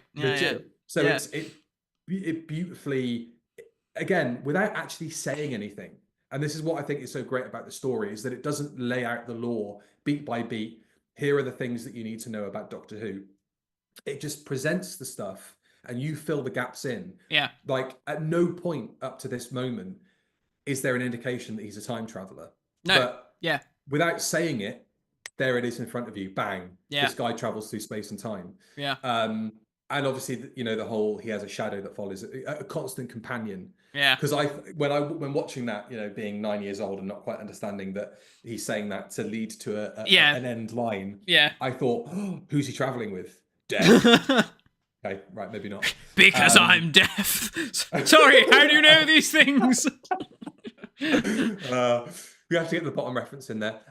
Mackenzie Crook was nearly cast as Clive, which would have been, wow. Okay, now you're taking the piss out of us. Yes, yeah. Now you are a Doctor Who fan. Yeah. Meanwhile, skinny, insipid looking, hasn't seen daylight. Yeah, sickly looking creature. Yeah. Meanwhile, Mickey ends up in the trash, but sadly doesn't stay there. Yeah. Obviously, again, another kind of Yeti and Tooting Beck moment with the killer dustbin. Yeah. But do you think the burp is the first misstep of modern Who? Do you think all our grievances can be traced back to that one moment? Do you know what? I don't mind the burp. I think the burp's fine. I think it's just, you know, it's okay. You know. Yeah. I think if it wasn't such a recognizable burp sound effect. Yeah. You know, like, you know, a bit like when Missy's head pops out of the screen and it goes, that kind of classic Hanna-Barbera sound. Yeah. I think if it hadn't have been so recognizably like comedy burp _1.wav, it would have probably not been a bit more palatable. You know, watching it still, it still gets me a little. But oh, really? I don't mind it. I can't remember what I thought of it at the time. But I mean, certainly as the years go on, I'm like, my God, this is like the least offensive thing. This is Shakespeare. Yeah. No, it's great, and obviously we should probably sort of say they don't show any old doctors in the Clive's shed, which, you know, in the Target novelization, they go into great pains to sort of say that there were other doctors, and I think there was possibly at one point the suggestion of them actually having other doctors, like in pictures on the set, and I think maybe it was Russell that was like, no, we don't do that. It would have confused things a lot more, because it gives you the Cliff Notes version of the show, which is what you need for an opening episode when, you know, you're re-establishing a show to an audience. You know, you don't want to, I don't know, watch another episode of Doctor Who halfway through to entertain the audience 50 years ago. But that's it, isn't it? Like, you don't, that stuff is sort of being forgotten about. I guess the thing is like they were trying so hard. I think this is something that we mentioned when we did our first review 10 years ago. It was trying so hard to sort of say, you don't remember the shit bits that you remember of Doctor Who, you know, and I think sets and all that. Yeah, I think as soon as like the audience saw a picture of Colin Baker in that costume or Sylvester McCoy, they'd have been like, "Oh shit! Oh yeah, I remember this." Yeah. So it was a wise decision to sort of keep that stuff at arm's length, at least for the time being. Maybe it needed to be doing that again a little bit more recently as well, but certainly for that point in time, that was 100% the right way to go. Absolutely. So Rose comes back to the car and laminated Mickey takes her to Pizza Express. What a fucking gentleman. This absolutely annoys the hell out of me. How does Rose not look at him and go, what the fuck's happened to you? Well, she clearly doesn't think much of him. Well, they don't think much of each other. I mean, that is a relationship that is on the rocks. Yeah. But, you know, she obviously isn't. I think you can forgive it if then she isn't immediately sat opposite him at a table having a deep conversation. If they'd been sort of in the car together and she just kind of caught glimpses of him not being quite right at the corner of her eye, it wouldn't have been so ridiculous. But I don't think he looks as bad in the restaurant, but out in daylight, it's like it's like someone has put him in blackface. It is. It's weird. It's the way his like hairline's painted Yeah, on. it's insane. really odd. And it's like, I want Billie Piper to be like, Mickey, have you like gone out and used Just for Men and it's gone wrong? Like, what's happened? It's Not so fucking bizarre. Just for Men. It's bloody Crown paint he's fucking used. Yeah. So in the restaurant, Noel Clarke gets what's coming to him as the Doctor shows up, fires a cork into his face and pulls his head off. I tell you what, a rampaging headless Mickey, given that you wouldn't need to use a face scan for it, could be a cool action figure with with paddle hands. Yeah. You know, get on it, Al. Kinky. He chases Rose and the Doctor into the TARDIS, and that's a great reveal.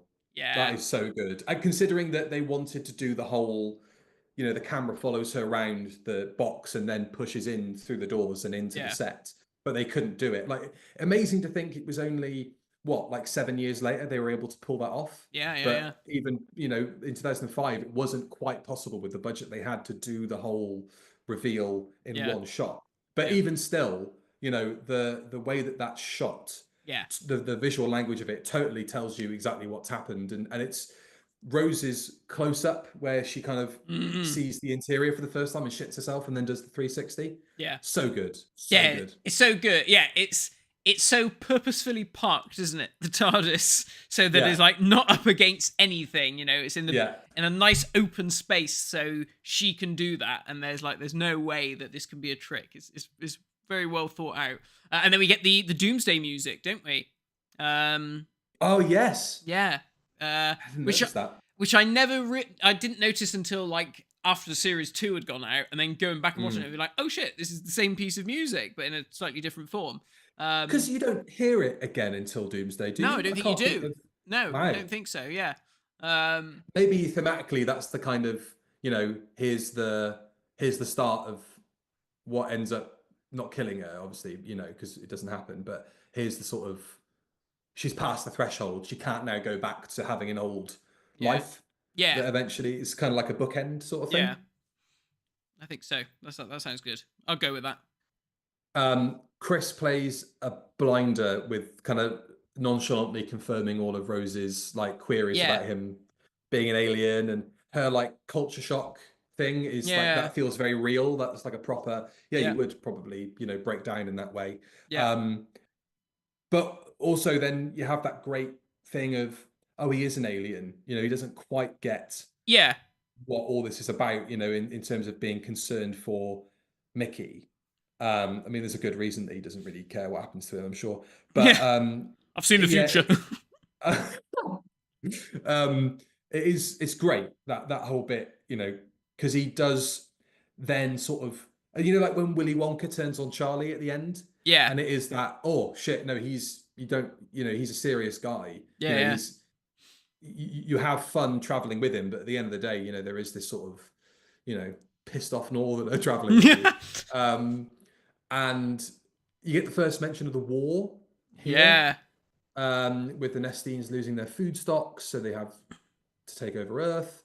And like we were saying before with the TARDIS, like seeing it in situ, not seeing it take off, and then not seeing a materialization, it's just when it suddenly runs out and they're in a different place, is like a proper whoa.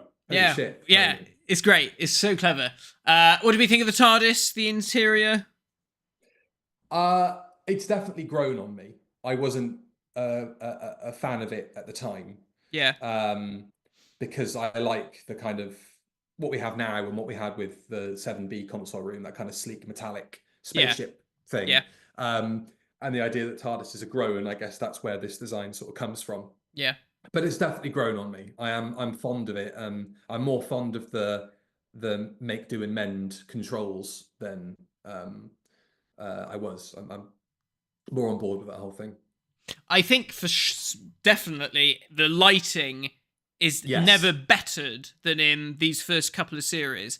For some reason, as of series 4, they're like, let's go full 80s and just turn all the lights on and make it really bright. And it just loses some of the mystique. Which is such a shame, because when it's dark, it feels more alien, and all the green light coming up from the grates and stuff, and how it just feels weird and wonderful. Yeah.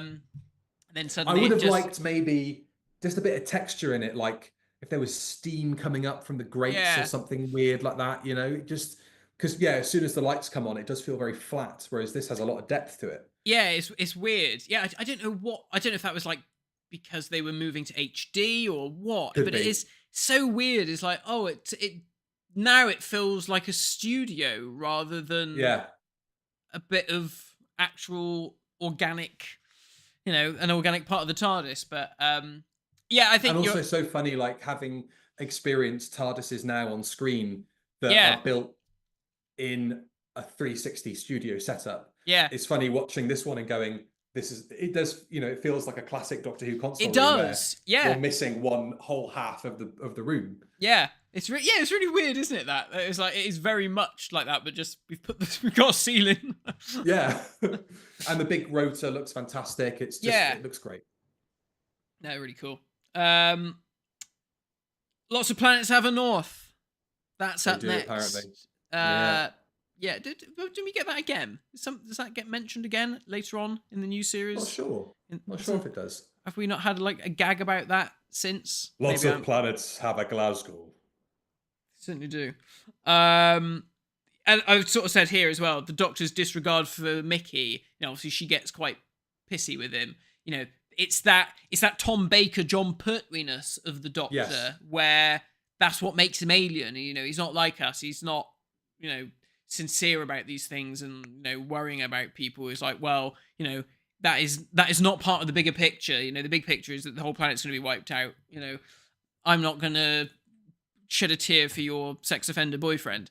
And alleged. I feel alleged, sorry. And I feel, again, like, I know we keep saying it, we don't want to compare it, but again, it's that kind of thing that sort of feels like it's missing sort of later on, that suddenly the Doctor becomes a bit too, everybody's... Pally. Yeah, fuck me, bloody crying over that bloody Silurian at Christmas. Can you imagine Chris Eccleston? Yeah, I'm glad you're fucking dead. He would have curb stomped it to death. Yeah. The just to be sure. I've dealt with these tricky bastards. They've got plagues. COVID, that was them. Oh no, the Doctor's a conspiracy theorist. The Doctor and Rose race to the London Eye, break into the Nestine Consciousness's lair, which features Nicholas Briggs' first contribution to the TV show. Yeah. Mr. Write the theme tune and sing the theme tune himself. Indeed.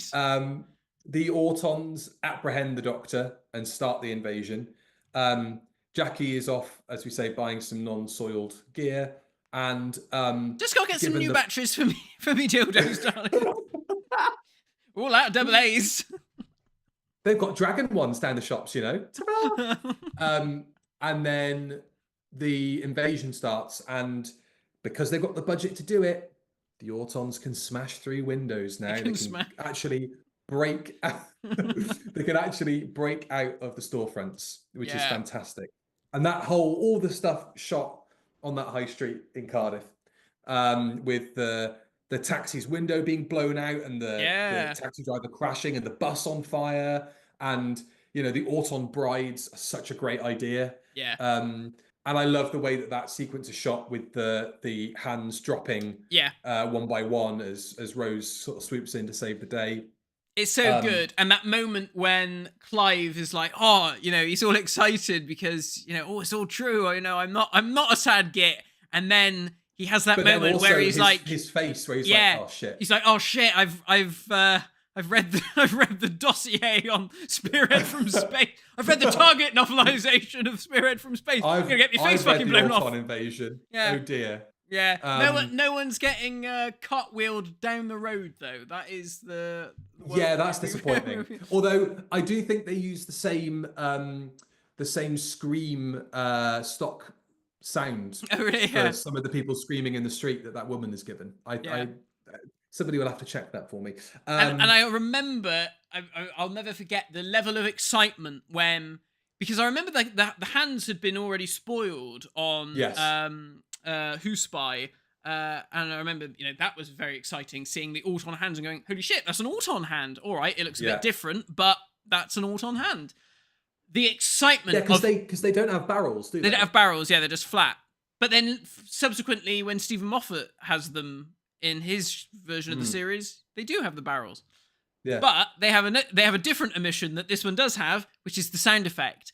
And the excitement was palpable when that Auton hand dropped, and it was the same noise from the original series. And I think this is what works so well, is that it's, it doesn't need to have, like, in terms of like fan service, it doesn't need to have Clive bringing out a fucking like a file with Nicholas Courtney and John Pertwee's face in it and bloody publicity images of Autons from before. It just needs these little things of like, that's the same sound effect. If you have been watching it back in the 70s or, watching the repeats, you'd have heard that noise, and that is just that lovely little audio indication that this is exactly the same show that you would have been watching all the way back then, just with a noise. And they don't need to spell it out. It's so good. It's great. Wow, Macra, thank you very much for the £25. Oh, thank you, Macra. Can't believe it's been 20 years. I started watching at the end of series 2 when I was 6. After watching Doomsday, I was hooked. That's a great place to start, I tell you what. Yeah. I immediately watched series 1. Hearing you talk about it feels so nostalgic. It is, funny. Obviously, we have a very different relationship with the show to everybody, or most people watching, I suppose. Given, the age that people started with it. And we'll get around to it at the end, but reading some of the reviews that people have left and some of the stories is fantastic, because it really puts you back in that sort of moment, Clive gets his face blown off. I mean, that is brutal without actually being brutal. The implication that he's just blasted in the face. Yeah. And then his wife's scream is she's brilliant. Great. And the kid, her and the boy, when they run out of the shopping mall and they're screaming, they do it so well. It's very believable. Yeah. They're really, really good. Now, come here, Timmy.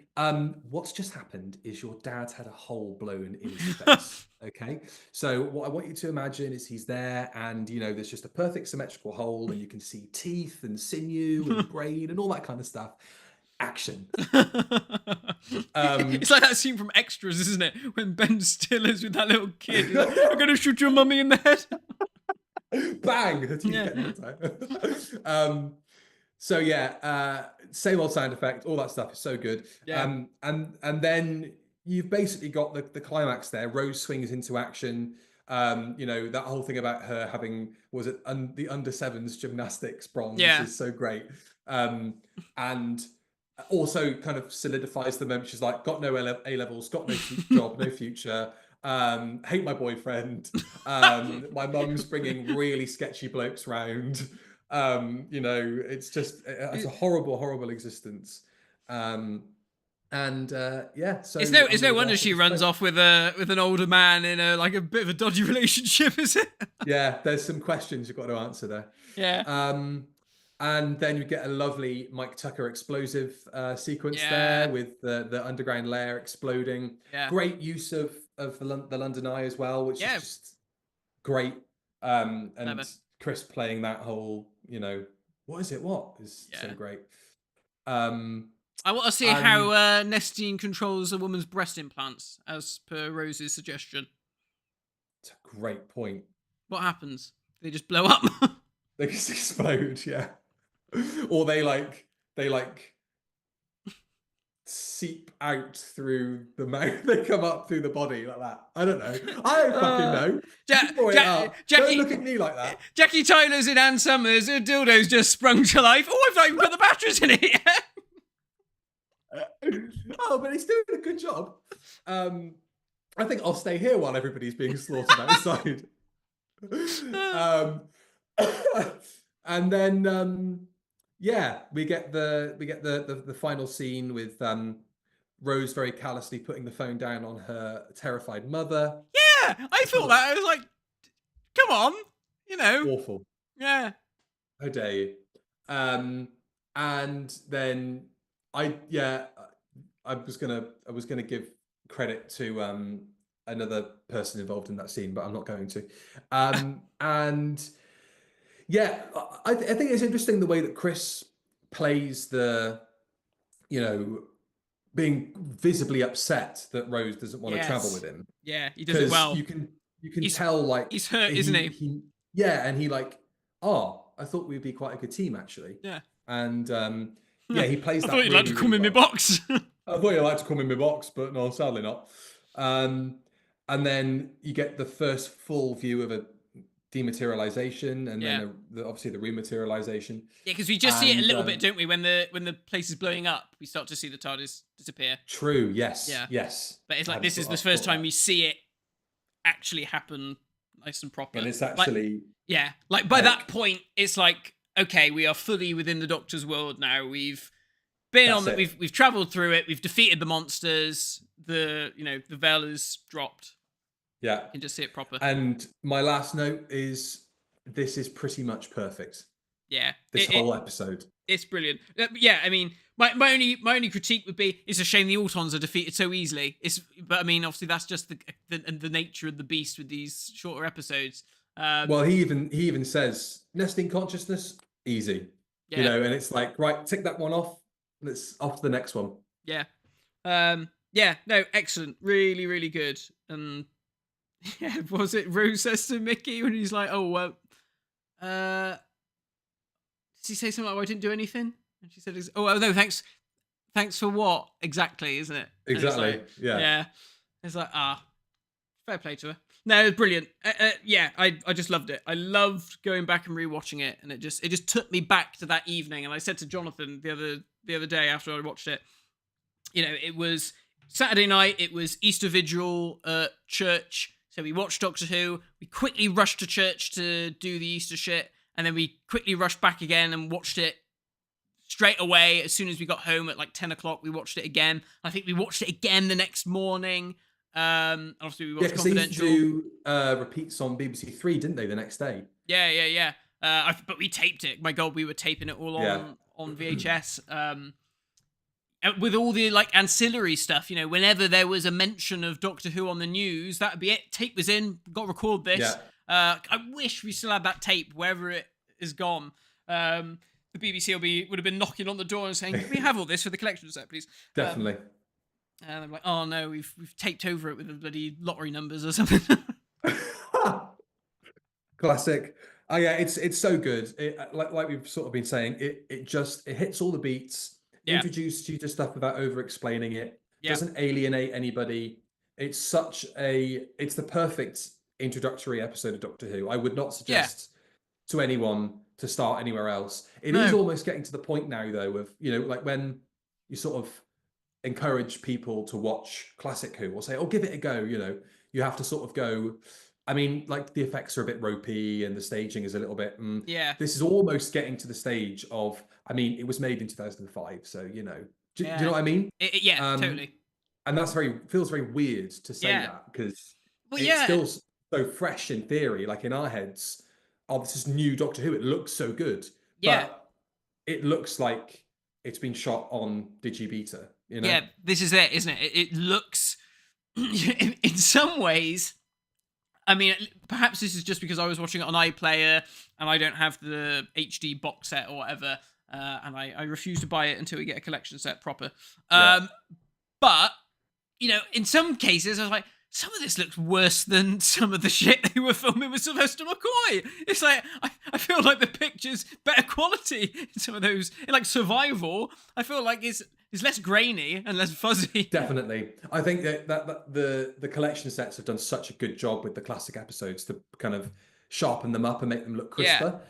But there is a stylistic choice with these stories to it almost looks sort of Vaseline smeared in some respects, doesn't it? And I don't know if that's the removing half a frame or the kind of film filter they've put over the top. I cannot wait, and I really hope that they do this with the collection sets, to see the kind of naked image. Yeah. Because it will look like watching an episode of EastEnders. It's going to look like watching a report on local bin collections on BBC Points West. It's going to look really weird. Yeah. Seeing the untreated film, but I really hope that we get to see what kind of normal Doctor Who looks like. I don't know if anybody's ever seen or found any clips like that, but I'd love to see what it looks like if it is around.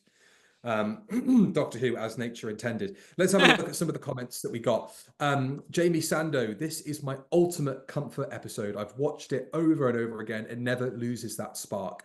I worked at a clothing store dressing mannequins when I first watched it, and it made my teenage imagination run wild and my shifts more thrilling. Suffering from amnesia wouldn't be so bad if it meant I got to watch this for the first time again. Aw. You can't remember your loved ones' faces, but you can enjoy Rose again. Jack Nerd returns. I haven't rewatched this in a while, but when I did a few years ago, I absolutely loved it. Easily the best series opener of the revival. We'll definitely have to rewatch this before Rod on Friday. I remember excitedly sitting down. This is from JR 1991, Doctor Who photography. I remember excitedly sitting down to watch it on the original transmission. There was a panic and a worry of the VHS setup, ready to record it. The worry somebody would talk over the episode, but then it began, the trip of a lifetime. Great pacing, a great storyline, kept simple, but also intriguing enough to keep people interested and curious. Perfect return and the perfect starting point for new and returning viewers. Call Me Jax, one of the strongest opening episodes for a new Doctor, beaten for me by the 11th Hour and Spearhead. Honourable mention for Power of the Doctor 2. Ben Lindsay, this episode single-handedly made me fear mannequins, wheelie bins, and bold northerners in leather jackets. As a kid, we had a promo disc of this episode that my dad got in the Sun. So it's one of the episodes that got me into the show. I don't remember that. Yes, they did, didn't they? Yeah. That What was in vaguely it? rings. I think it was just the episode. Was it? I think they did did they do 3? I think one might have been Rose, one might have been Dalek, and one might have been maybe Father's Day.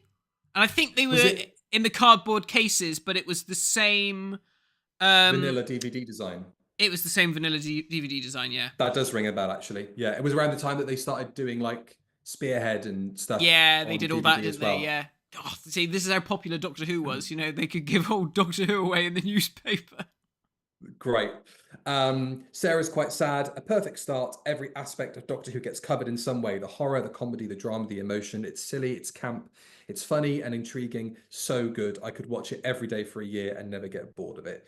CJFS 2000s. It's a story and an era that captured the minds of a generation's children. Something RTD2 hasn't done, as it's not imprinted in their minds like Rose was back then. Lightning in a bottle. Yeah. Last one here. CJ Mallet.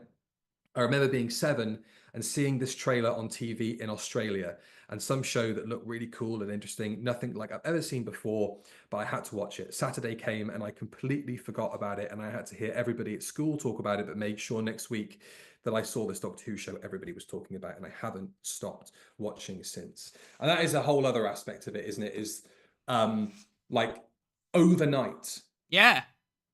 It was everywhere. Yeah. It was like people did not expect it to launch in the way that it did, but have the immediate impression on audiences that it did. Yeah. You know, there were so many people, I think particularly, you know, obviously young girls seeing them like Rose Tyler as themselves, that there were loads of girls at school who I think got that impression and had that, you know, immediate connection with her. The female urge to run off with a bold northerner. Basically, that's all girls ever want to do. So my fiance tells me, and it just was like every week, every Monday was doing Doctor Who from the weekend before. Yeah, you know, it was unbelievable how quickly it just surged through the country. Suddenly, people have got Doctor Who lunchboxes and backpacks and pencil cases and those pens that did the TARDIS sound effect and the Dalek one did the Dalek sound effect. Yeah, they were just everywhere, and it's so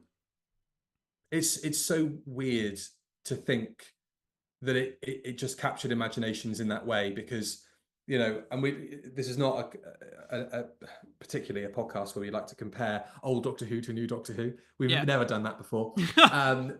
But it's such a shame with the resources that are at hand that it just has not been able to do that this time around. No. Because it had an opportunity to. But maybe that is indicative of actually you can't reboot a program in the same way when it's only been off air for 16 months. I think this is exactly it. I think the benefit of this is that it was off the air for so long that it was basically forgotten, and I think now, like you said, it's on. I think this is probably why we've sort of got into this situation of having stuff like, here's a reference to Susan, here's a reference to this, and here's a reference to that, is that it's almost like it expects the audience to be so familiar with it because it's been back for so long and with such regularity, it keeps coming back on TV. But obviously this had the benefit of not having all of that baggage, and it was just like, oh, remember that? You know, can you remember your hazy childhood watching this behind the sofa? And obviously now, we've got all the bloody iPlayer and all that sort of stuff, which is wonderful. But, I think you said to me a little while ago that one of Russell's things was like, oh, well, we've got the iPlayer, so if there's a reference to Susan, they can go back and look it up. Well, that's fucking homework, The general audience doesn't want to be doing homework. The sad nerds, they'll do it, like you and me, who like, eat that shit up. If we were also, in that position... Like, that's only good for people in the United Kingdom. If you're in any other country... You haven't got a way of... Wait, fuck you for a start. But you haven't got a way of watching, if they reference something from Jodie's last season. Yeah. Yes. No way of watching that, let alone something from 1976. Yeah, it's mad, isn't it? But it's crazy. Like, I at school just going from, sort of telling people at school, like in the playground, about Doctor Who, and they were like, what? Or like some of them might have knew what a Dalek was because they'd seen the Peter Cushing films on like a bank holiday afternoon. But then suddenly to have people sort of talking to you about it and asking you what you thought about it, and they enjoyed it, and yeah, it was just nuts. It was just really weird. It was like stepping into the Twilight Zone. I remember being in Toys R Us and seeing a kid picking up like a Dalek toy and sort of feeling somewhat proprietorial, being like, this little kid is like, what the fuck do you know about Doctor Who? You should be playing with that, come on. If you sat through bloody Ambassadors of Death in black and white, I don't think so. So it's mad, isn't it? It's weird how things just suddenly changed and it just became this huge phenomenon.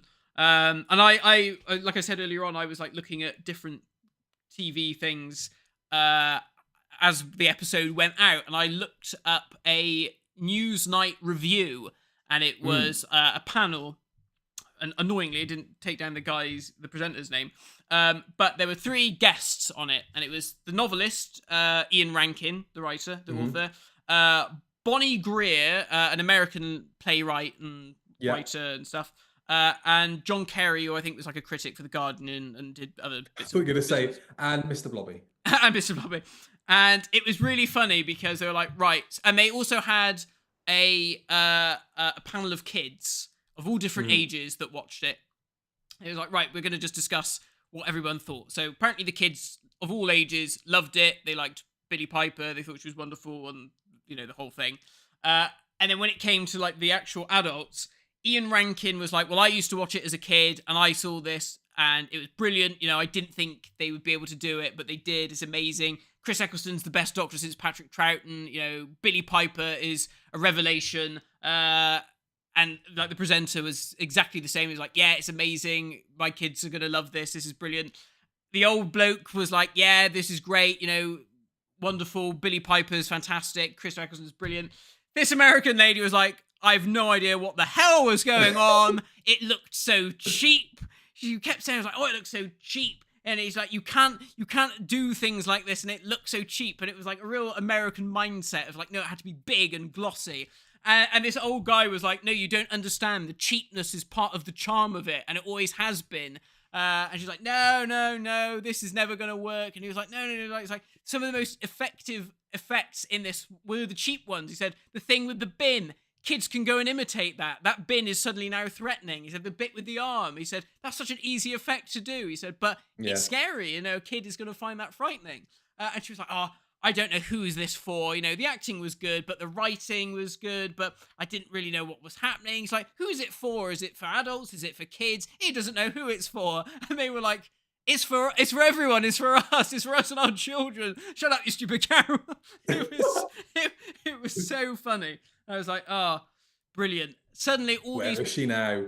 Where is she now? Yeah, but it was funny. Like suddenly, all these people who were like in the news had been like, "Oh, that old rubbish is coming back. Is it going to be any good or is it going to be crap?" Suddenly, they were all like, "Actually, it was fucking brilliant and amazing. Can't wait to see more of it. And thank God it's come back." And it's like, wow, so refreshing to Yeah. see that. And I feel like again that is something that we don't have at the moment. Is that the media isn't really, you know, they seem far more keen to turn around and say, "Oh, the actor's gone, the program's in turmoil," rather than, "Oh, this might be a bit of fun."